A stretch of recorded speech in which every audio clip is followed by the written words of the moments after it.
Sketchcraft is recorded in front of a live internet audience and supported by listeners like you. Please be sure to leave a review on iTunes, like and share our Facebook page, and subscribe to the YouTube channel. All links can be found at sketchcraft.com. That's Sketchcraft, C-R-A-F-T, the name of the podcast.com. Remember, every little bit counts and it all helps to grow the show. Thanks.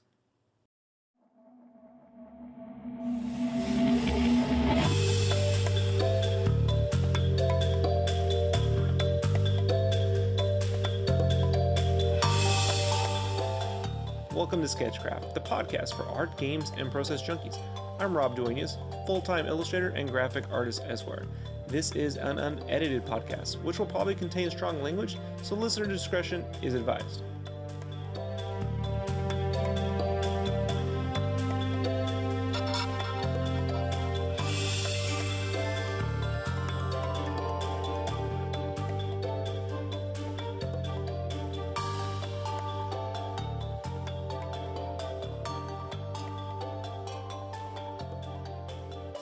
Hello everybody, welcome to what is going to be the final episode of Sketchcraft, the podcast.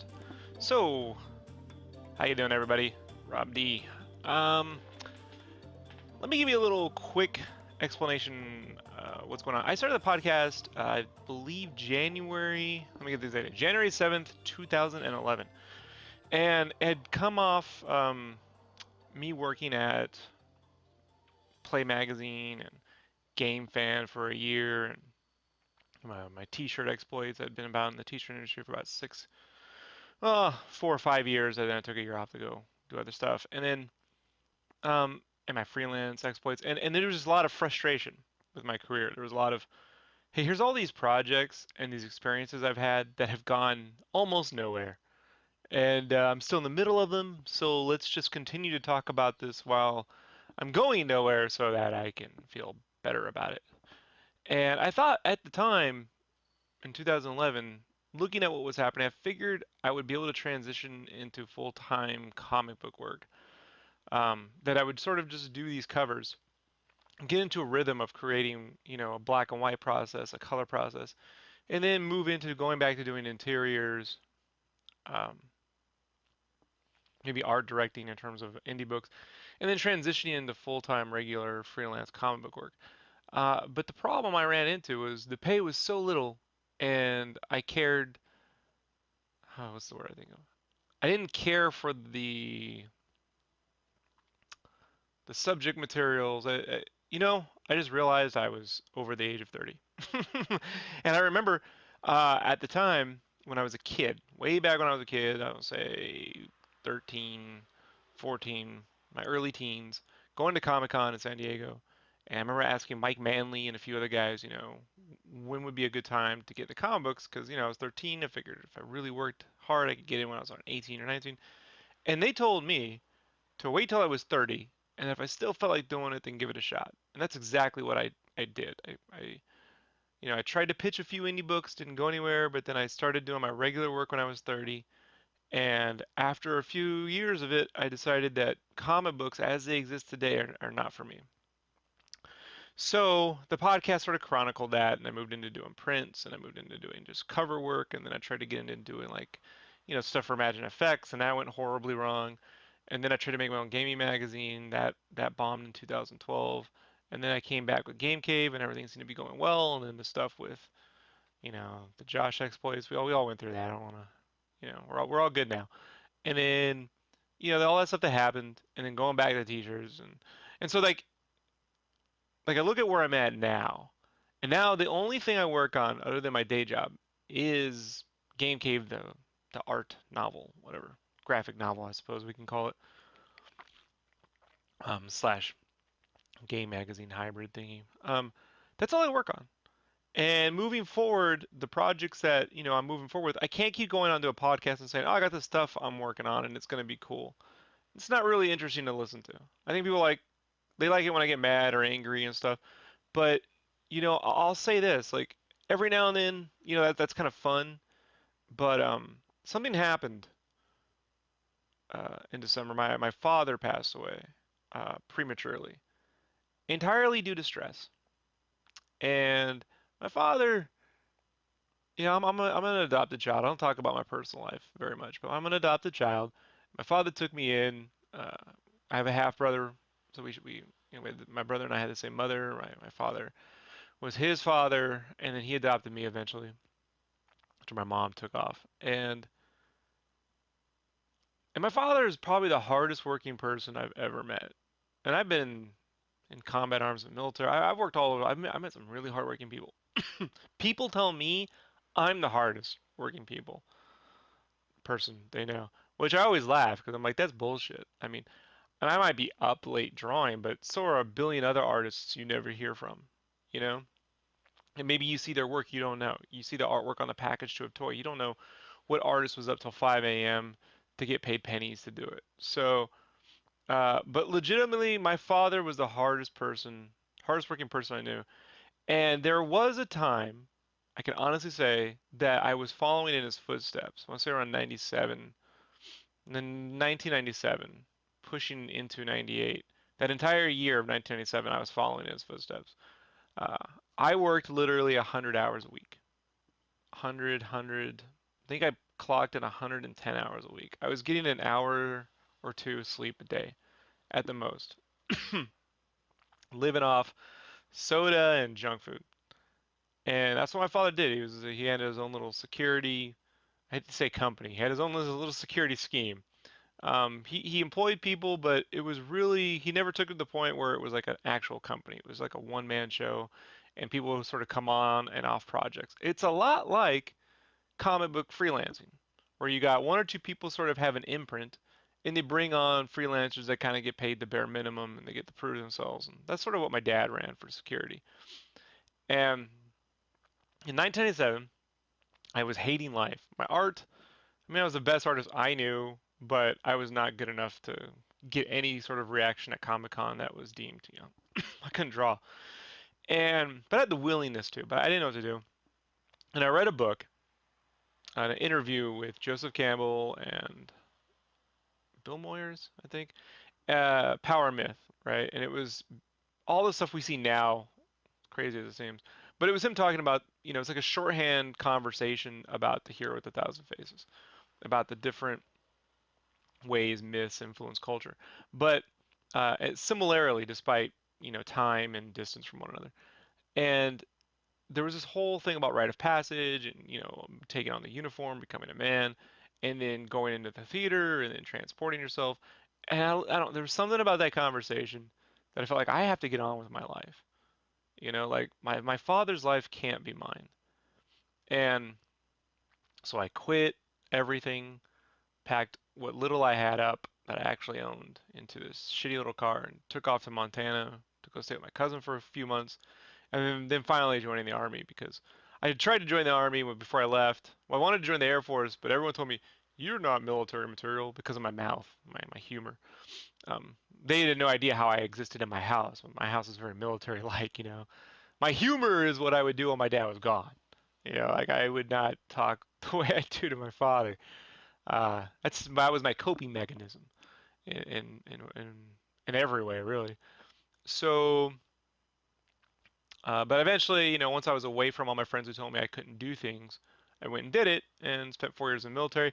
Took that time to learn how to draw. Took that time to do the fundamentals of learning how to write. Came back and said, okay, now I'm going to go to art school, right?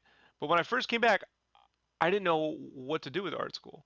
So I went right back to working for my father. And I literally was like, after 4 years, all the shit I went through in the military, which is numerous, it wasn't a peaceful, simple time. It wasn't. Uh, I don't want to get into it. But I came back and I remember sitting there. I was literally at the same hotel I was at when I read The Power of Myth. And I'm like, this has to stop. I'm right back where I fucking started. So, sorry, I'm still getting over the flu. Uh, and so I said, I need to do something. My father had had a heart attack in 2000 while I was in the army. I came down, took care of him for a month, went back. So when I came down, I wanted to live with my father. I wasn't certain how much time he may have had left on the earth. I couldn't get him to stop working so much. I couldn't get him to stop stressing over stuff. So I figured I'd try to spend as much time with him as I possibly could. So working with him was a way of dealing with that. But it was at a juxtaposition. It was like contrasting the fact that I wanted to become an artist. So I at least said, look, Let me spend time with him for at least 1 year, and if he's doing all right, then I'm gonna move out on my own, and he'll be fine. So while I was there, I decided, if I want to go to art school, the best art school to go to is Cal Arts in LA. I was nowhere near good enough to get into Cal Arts. So it was either Cal Arts or community college, basically. Um, then I found this thing called the Art Institute, this little would-be for-profit, small, tiny little art school out here. But I thought, they had some Disney animators teaching there. I thought, this is cool. It's small. It's not very, it didn't feel uber competitive. It felt like a place where I could meet, some people. And I felt like a better alternative to a four-year community. It was going to cost me some money in student loans, but I figured, yeah, you pay your dues, you know. Um, so I did that, and that went to shit. Not at first. The first year was great. So then I moved out my dad's place, and I transitioned from his work to working at a Kinko so I could print out free stuff. And I went to conventions, and I continued with school, and then I started freelancing, and that's where I met Josh, and then we started doing all these projects together. And then I eventually transitioned that into I tried to get that job at Sony, but then all the Sony stuff went under because NFL license. It was NFL games, but EA bought the NFL license. So then I transitioned from there to T-shirts, and then while I was at T-shirts, I started doing comic book freelance and going to conventions, which put me in the front of Play Magazine, who wanted to hire me to do graphic novels, and then I got full time on their staff, and I worked from home, and I was doing comics and game magazines, and then all that went away, and then I relaunched GameFan, and I was continuing to do freelance, and then I went, started the podcast in 2011, and then and then quit GameFan in 2011, like 10, 11 months later, went back to T-shirts, did that up until I did my first Kickstarter, and then Marvel went after me, and I had to quit and the t-shirt company fucking dicks. And then, I went off on my own for a year, and then I went back to a t-shirt company because of the shit that went down internally at Skechcraft. And now we're here. And then my father died. It's like that year I said I'd give myself. Uh, I don't know. Like I've been thinking about ending the podcast for a while. And I was like, well, maybe I could talk about games and movies because these are other things that are comic related. But that's not what the podcast is about. It's filed under art and design. So no one ever really listens to. The people that are listening to this want to hear art talk. Sometimes it's cool to hear me rant about the Turtles movies and stuff, but there are plenty of people on the internet making those cases better than me. So what has happened that's positive? It seems like a lot of this is negative, and it isn't. It's just the trials and well, what's been positive is that I have successfully eliminated all of my freelance work. I don't do anything for anybody outside of work. I have offers, continual offers, and I turn every one of them down, and I will continue to do so because I can't spend the next 23 years. My father in 23 years, I'll be my father's age. I can't spend the next 23 years making projects that go nowhere or feel like I created half-baked work. I mean, that's really the end of it. Like, I just can't continue another 10 to 23 years of this. Game Cave will be complete this year, Volume 1. Volume 2, I might be able to make it at the end of this year. It depends on the art. The art always chews up a little bit more time. And then the goal is to get two of those out a year. Uh, so, I just have to zero in on making a few things more efficient. But in terms of length and stuff. But that being said, between that, I would like to transition into games, and I have some stuff that are beginning to start there that I'll, show. So, so I'm at a point now where I don't have a lot to complain about with my career other than my day job. And I am not at a position, guys, anymore, guys, girls, whatever. I'm not at a position to fuck with my daily income. Like, I could go here and bitch all day long about, sales reps and artists in the art department. But I've done that for 4 years now. I've put my money on the table. I've risked pissing off a lot of people, and I've angered friends, colleagues, and employers with this podcast. They've all gotten over it, long term. But And I always just took it as like this, I grew up listening to Howard Stern, so I was like, well, you just take it as part of my career. If I'm the most vocal, fuck everyone. If they hate, what I'm saying, at least I'll be in the front, and people will know what's going on. But as I move into, fiction and fiction writing, those kinds of things are things that I can put in books, hidden behind certain things. I can create situations and scenarios that deal with that in a way that, is probably even more personable than me just going here and saying, here's how fucking tough my life was. Because honestly, my life really isn't tough. I'm in good health. I have a good home situation. The job is paying well. It's a fun job, you know. And then at night, I work on whatever I want to do. And so I think that's an excellent way to leave the podcast, you know. And with my father passing, it just reminded me that I don't want to live in a continual state of stress. I'm not, but I don't. My father had a happy. I mean, he had a good life.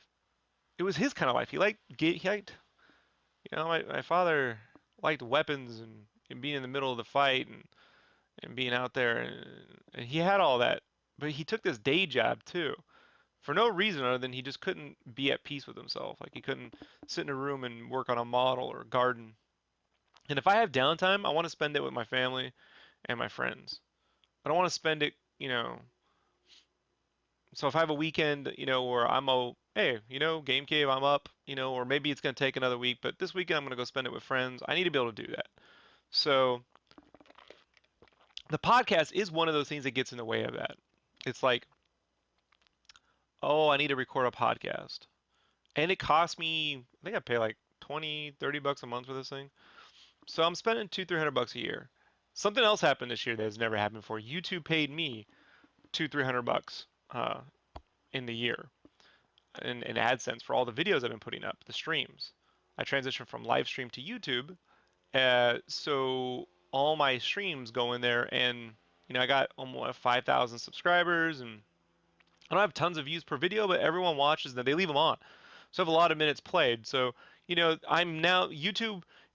I took it as a washout that the YouTube was now paying for the podcast, but the podcast, you know what I mean? Like, how about if it just paid me 300 bucks instead of I pay Podomatic 300 bucks to make the podcast? So this is the final episode. Um, it 4 years is a pretty good run. It's like going through high school. You got your freshman, your sophomore, your junior, your senior year, and now I'm graduating into Sketchcraft, the company. That's the next thing. Now that I'm wrapped up all the financial troubles from last year, I can just get all the proper paperwork, file this fucker, and then start to produce a book or two a year. And I always say 1.5 books, like a big book and then a half book. So that's that. That's what I'm doing. And I thought, maybe I'll bring on James and Brandon. And I don't want the podcast started with me, so it ends with me. And oh, that's something else I did this year. So the podcast also started with these PDFs, right? I thought I would do these PDFs that had all these images, and the podcast would be like audio commentary. So you download the PDF, you listen to the audio commentary, you could follow along. uh, I thought it was a cool idea that just didn't catch on. So then I started doing mini casts, just talking about topics, which got way more views. I mean, if I would get like 50 downloads, I'd get 500 downloads on the smaller stuff. But I thought that was a good idea, the PDF with audio commentary. So just filed it away under good ideas, not the right time. Shigeru Miyamoto, creator of Mario, always says there's no bad ideas, there's just wrong timing. So I took that idea, put it on Kickstarter last year, last September, for PDFs with audio commentary and raised, like 8 grand. So, like I just and that's fulfilling. I'm just wrapping up the commissions on that now. So, um, the podcast has been cathartic, and I think that I'm gonna leave as much of it up as Podomatic will let me. I'll probably start a torrent or something, so those are on there. Or at the very least, what I need to do is I'll start to convert them all and put them on the YouTube channel under a podcast playlist. Sketchcraft Podcast 2011 to 2015. 4 years, almost to the day. I'm 10 days over from the 4 year anniversary. Had I known it was the 7th, I would have just done this 10 days ago and been like, boom, look at that. But I have been dealing with taking care of my father's funeral and having to juggle work and some other stuff happened. Fucking hard drive failed. Almost lost all my art from the last 4 years, but I had crash plan. So I'm gonna give you guys one last tip, one final tip for the podcast, and that's this: back up your art. Back it up. Back up your art. I don't care how much you have to spend a month. If you're like $20, $30 a month is a lot, how much is your art worth to you? If you are currently making money with your art, then it should have an online backup. You should also have a physical backup, which is you got your drive, then you have another drive that is backing up that drive. You can get these things called Seagate backup that have pre-installed software. So you plug in one hard drive that's like 3 TB, and you're storing stuff on there. Then I have an online crash plan that's backing that up online all the time, automatically. Then I have another 3 TB drive plugged in that when you click on the software that comes pre-installed, you can set the other 3 TB drive as what you want to be backed up. So the second drive is backing that up automatically. I'm not dragging files over, and it's just automatically backing that up. So, it's not good for like when you're gaming, so don't game on your work computer. But hard drives will fail. They will. They will absolutely fail. And you don't want to lose your art. I did that once in 2005 and 6. I lost a lot of my art. I knew it was art that I wasn't gonna ever make money off of, but it was my art. It was the growing stuff. I lost it. It's gone. I managed to recover the fragments from the hard drive. Took it to a data restoration place. They failed. Took it myself. Got some hacker software. Got into there. Got into the root. Pulled out any bits that were available, and sifted through it for a year and pulled some stuff out. But it was a nightmare. So I had it downloaded. I had it backed up. People always ask me, how much is that? And I'm like, how much is your art? Because, even at $30 a month, okay, I spend $300, $400 a year, backing up my stuff. But if that stuff's worth, tens of thousands of dollars to me, then yeah, I think $300 a year is worth, keeping everything I own. So back up your art, folks. Save my ass. Because right now I'd be shit out of luck. I wouldn't have podcast files. I wouldn't have game fan files. I wouldn't have any of my prints. I wouldn't have anything at all from the last 4 years if I didn't do that. So this is it. I'm going to sign off with the song that started the whole podcast, the original theme song. This is going to be the theme song that my buddy Joe and his buddy did when they had a band called Pet or Planetary. I call them Six String Samurai. That's what I told them. Six String Theory. That's what I told them to call them. Call themselves Six String Theory. So that's the song that's going to play it out. It's been really fun, folks. Hit me up anytime, Rob at Skechcraft. That's Sketch, C-R-A-F-T, like Minecraft, name of the podcast, .com. The .com will forward to YouTube soon. So you can hit me up there. You can always hit me up on Facebook. Just type in Skechcraft into Google. You'll find me. Anytime you find this, anytime, I don't care if it's 10 years from now, hit me up. If I'm alive, I will respond. I will be out there working and creating, and I will be streaming on the YouTube, chatting just as much as I always do. So that's not going away. See y'all there. Thanks for a great 4 years, everybody. Honestly, I've met you all at the cons. When I went, I love the podcast. The podcast, I found this changed my life. I've gotten so much positive feedback from the podcast, more than I ever got anything negative. I mean, the negative I could count on like one hand. So it's been a tremendous success. It's been everything I wanted to do with the podcast, and it's time to move on to other stuff. So thanks for the ride. Thanks for the conversations. Thanks for all the feedback. Thanks for your support. Thanks for helping me get through the last 4 years. And join me on the YouTube and the Facebooks, and we can start the next 4 years. All right, talk to you all soon. This is Rob Duenas. Signing out. Bye.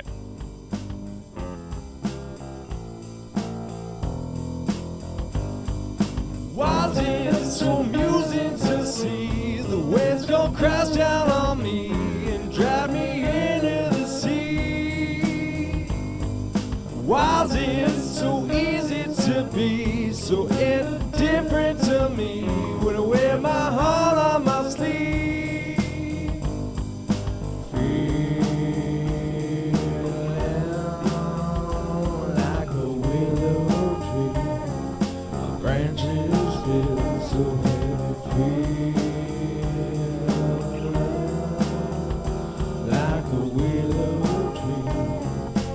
getting pulled down by gravity.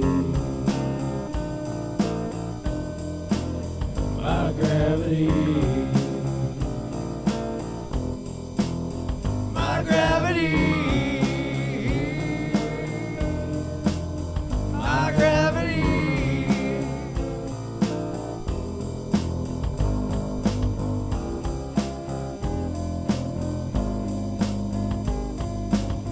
Can't get a reaction from you. Can't take this attraction for you.